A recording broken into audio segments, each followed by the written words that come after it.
하나님 말씀 이사야 50장 1절로 11절 교독하시고 마지막 11절 함께 읽도록 하겠습니다. 나 여호와가 이같이 말하노라. 내가 너희의 어미를 내보낸 이혼 증서가 어디 있느냐? 내가 어느 체주에게 너희를 팔았느냐? 보라, 너희는 너희의 죄악으로 말미암아 팔렸고 너희의 어미는 너희의 배역함으로 말미암아 내보냄을 받았느니라. 내가 왔어도 사람이 없었으며 내가 불러도 대답하는 자가 없었으면 어찌 됨이냐? 내 손이 어찌 짧아 구속하지 못하겠느냐? 내게 어찌 건질 능력이 없겠느냐? 보라, 내가 꾸짖어 바다를 마르게 하며 강들을 사막이 되게 하며 물이 없어졌으므로 그 물고기들이 악취를 내며 갈아여 죽으니라. 내가 흑암으로 하늘을 입히며 굵은 배로 덮느니라. 주 여호와께서 학자의 혀를 내게 주사 나로 공고한 자를 말로 어떻게 도와줄 줄을 알게 하시고 아침마다 깨우치시되 나의 귀를 깨우치사 학자들같이 알아듣게 하시도다. 주 여호와께서 나의 귀를 여셨으므로 내가 거역하지도 아니하며 뒤로 물러가지도 아니하며 나를 때리는 자들에게 내 등을 맡기며 나의 수염을 뽑는 자들에게 나의 뺨을 맡기며 모욕과 침뱉음을 당하여도 내 얼굴을 가리지 아니하였느니라. 주 여호와께서 나를 도우심으로 내가 부끄러워하지 아니하고 내 얼굴을 부싯돌같이 굳게 하였으므로 내가 수치를 당하지 아니할 줄 아노라. 나를 의롭다 하시는 이가 가까이 계시니 나와 다툴 자가 누구냐? 나와 함께 설지어다. 나의 대적이 누구냐? 내게 가까이 나올지어다. 보라, 주 여호와께서 나를 도우시리니 나를 정죄할 자 누구냐? 보라, 그들은 다 옷과 같이 헤어지며 좀이 그들을 먹으리라. 너희 중에 여호와를 경외하며 그의 종의 목소리를 청종하는 자가 누구냐? 흑암 중에 행하여 빛이 없는 자라도 여호와의 이름을 의뢰하며 자기 하나님께 의지할지어다. 보라, 불을 피우고 횃불을 둘러 띈 자여, 너희가 다 너희의 불꽃 가운데로 걸어가며 너희가 피운 횃불 가운데로 걸어갈지어다. 너희가 내 손에서 얻을 것이 이것이라. 너희가 고통이 있는 곳에 누우리라. 아멘. 신실하신 하나님의 사랑이라는 제목으로 함께 은혜를 나누겠습니다. 서론 같이 읽겠습니다. 하나님은 한 번도 자기 백성을 배반하시지 않으셨다. 그러나 이스라엘은 스스로 하나님을 버리며 배반하여 자기의 길로 갔다. 하나님은 그들을 끝까지 사랑하셨고 어떻게 위로할지, 어떻게 도움을 주며 구원할지 염려하시는 분이시다. 하나님은 지금도 나와 우리 교회 곁에서 위로하시는 분이시다. 하나님은 우리를 구원하시는 분이십니다.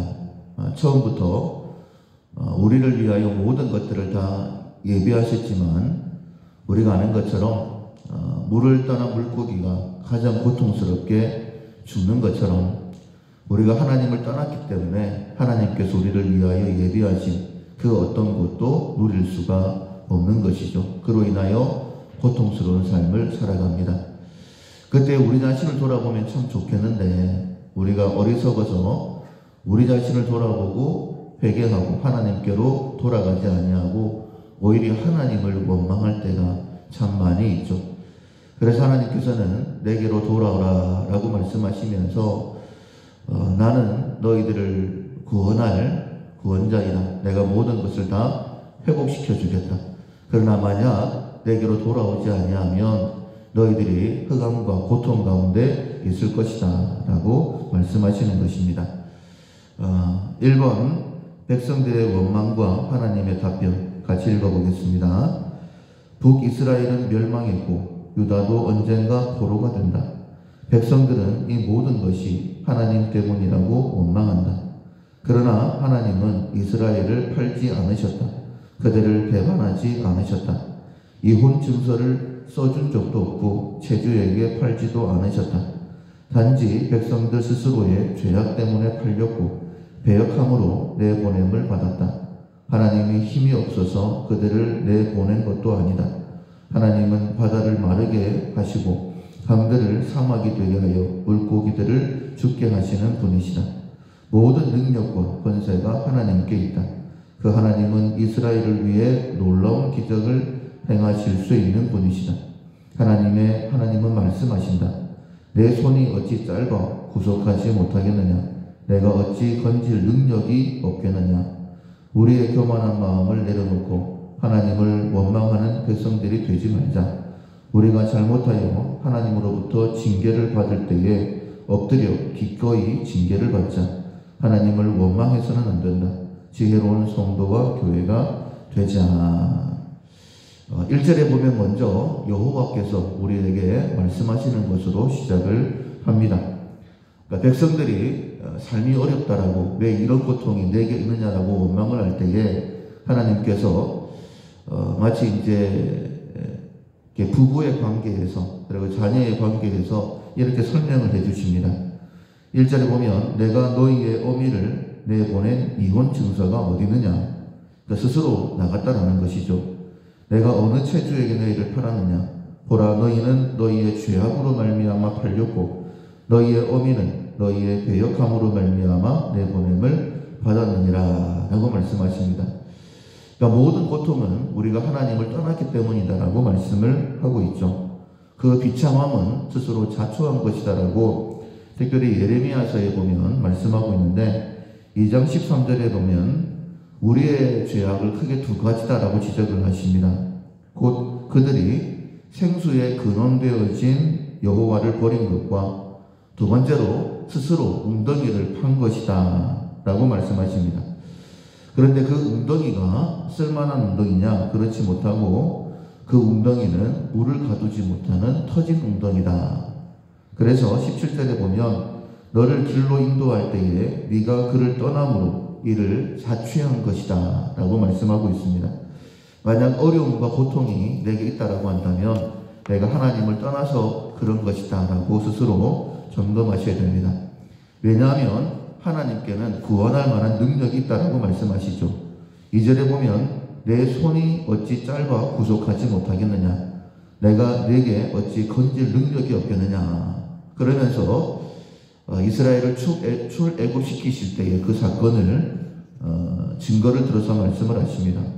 보라, 내가 꾸짖어 바다를 마르게 하며 강들을 사막이 되게 하며 물이 없어졌으므로 그 물고기들이 악취를 내며 갈아여 죽으니라. 내가 흑암으로 하늘을 입으며 굵은 배로 덮느니라. 10가지 재앙으로 애굽을 멸하시고 그 가운데서 이스라엘을 건져낸 나 여호와이다 라고 이렇게 말씀하시는 거예요. 하나님께는 구원할 만한 능력이 있습니다. 그럼에도 불구하고 우리가 구원받지 못한다라고 한다면 하나님을 떠난 것이다 이렇게 증명하시는 것이죠. 그리고 4절부터는 이제 하나님 앞에 구원자로 쓰임받는 예수님께서 말씀하시는 것이다 라고 보시면 되겠습니다. 주 여호와께서 학자의 혀를 내게 주사 이렇게 시작이 되어지는데 이번 완악한 백성들을 위해 준비된 여호와의 종 같이 읽어보도록 하겠습니다. 이사야 선지자는 이스라엘 백성들이 바벨론에 팔려갈 것을 예언했다. 백성들에게 이 소식은 정말 끔찍한 소식이다. 거룩한 도성 예루살렘, 하나님의 성전이 어떻게 파괴되고 황폐하게 될 수 있는가? 낙담한 백성들에게 하나님은 자신의 종을 준비하셨다. 메시아이다. 여호와께서는 그 종에게 학자의 혀를 주신다. 학자의 혀는 잘 교육받은 혀로 예수님의 능력 있는 가르침을 의미한다. 또한 그 종에게 학자같이 알아들도록 귀를 여셨다. 예수님은 아버지 하나님으로부터 가르침을 받는 대로 백성들에게 말하신다. 그분은 기꺼이 고난도 받는다. 나를 때리는 자들에게 내 등을 맡기며 나의 수염을 뽑는 자들에게 나의 뺨을 맡기며 모욕과 침뱉음을 당하여도 내 얼굴을 가리지 아니하였느니라. 고난받는 종 예수님을 여호와 하나님께서 그냥 두시지 않으신다. 나를 의롭다 하시는 이가 가까이 계시니 라고 말씀하시고 주 여호와께서 나를 도우시니 라고 말씀하신다. 백성들은 자신들의 잘못 때문에 심판받는 줄 모르고 오히려 하나님을 원망한다. 그러나 하나님은 그들을 위해 중보자, 고난받는 종을 예비하셨다. 아, 하나님의 사랑이 얼마나 크고 지독한가. 세상에 누가 이 사랑을 가졌는가. 이 하나님의 사랑을 찬송하자, 기억하자. 우리는 하나님을 떠나서 스스로 고통을 자초했습니다. 그런데 하나님께서는 출애굽시키실 때에는 권능으로, 그리고 우리를 건져내실 때에는 하나님의 사랑, 특별히 십자가 사랑, 독생자 예수 그리스도를 이 땅에 보내심으로 우리를 구원하신다. 그 예수님께서 어떻게 사역하시는가? 그리고 사역하실 때에 하나님께서 예수님을 어떻게 도우셨는가 하는 내용이 4절 이하에부터 나오고 있죠. 먼저는 학자의 혀를 주셨다라고 되어 있습니다. 예수님의 가르침을 얘기하는 것이죠. 그리고 그 학자의 혀를 주셔서 나로 공고한 자를 말로 어떻게 도와줄 줄을 알게 하셨다라고 되어 있습니다.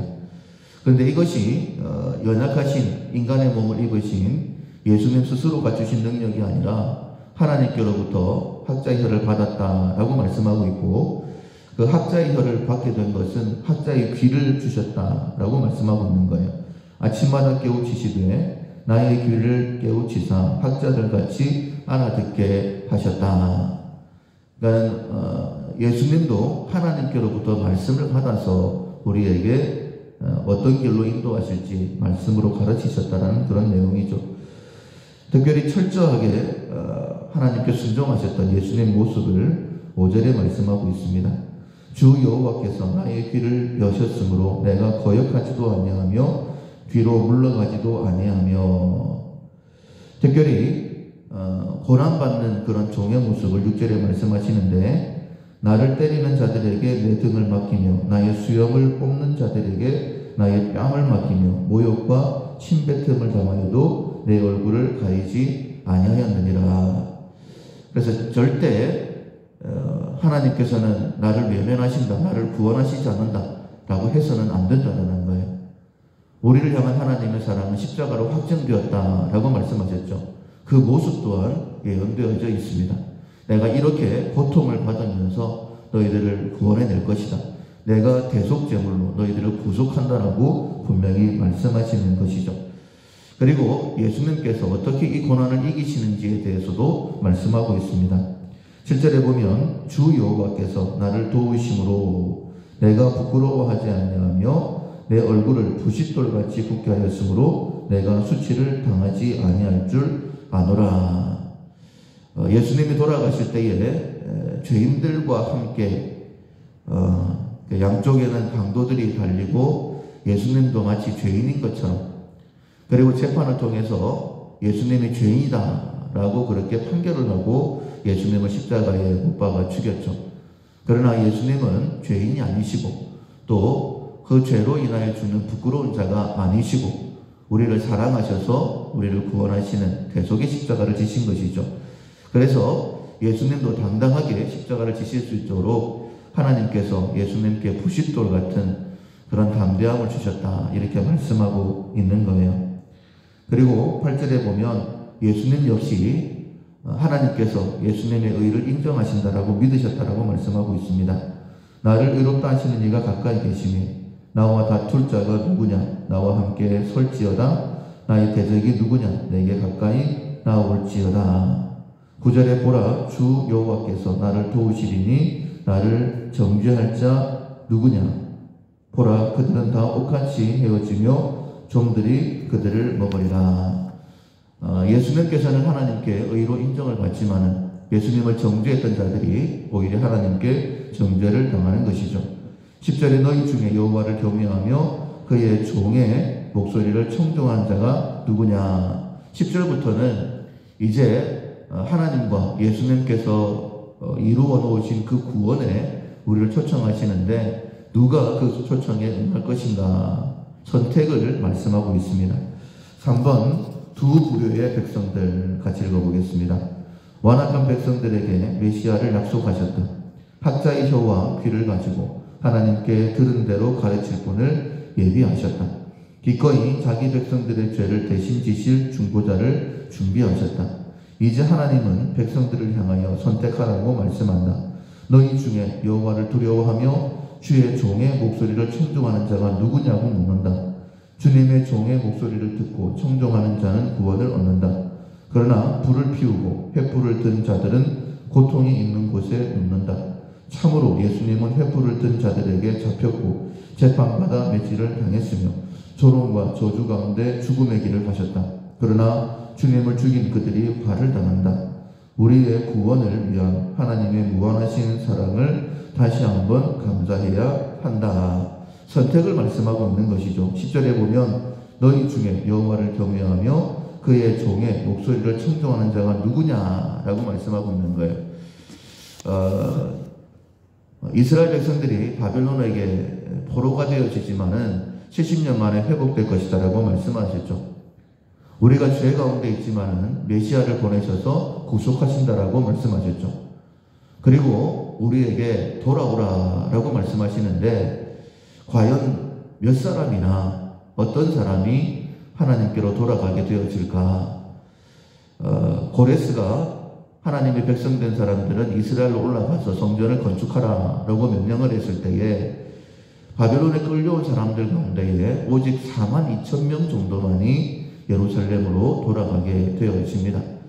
그러니까 뿌리박고 있던 나름대로 살고 있는 그 장소에서 떠나기 싫은 거예요. 포로된 장소입니다. 그럼에도 불구하고 하나님의 명령을 청종하는 자가 42,000밖에 없었다라고 말씀하시는 겁니다. 그 10절 중반절에 보면 돌아왔던 사람들 흑암 중에 행하여 빛이 없을지라도 여호와의 이름을 의뢰하며 자기 하나님께 의지할지어다. 이 사람들은 구원을 받게 되는 것이죠. 반대로 11절에 보면 보라 불을 피우고 횃불을 둘러띈 자여. 그러니까 하나님께로 나오지 않고 스스로 횃불을 켠 사람들, 자기의 길을 밝히려고 했던 사람들.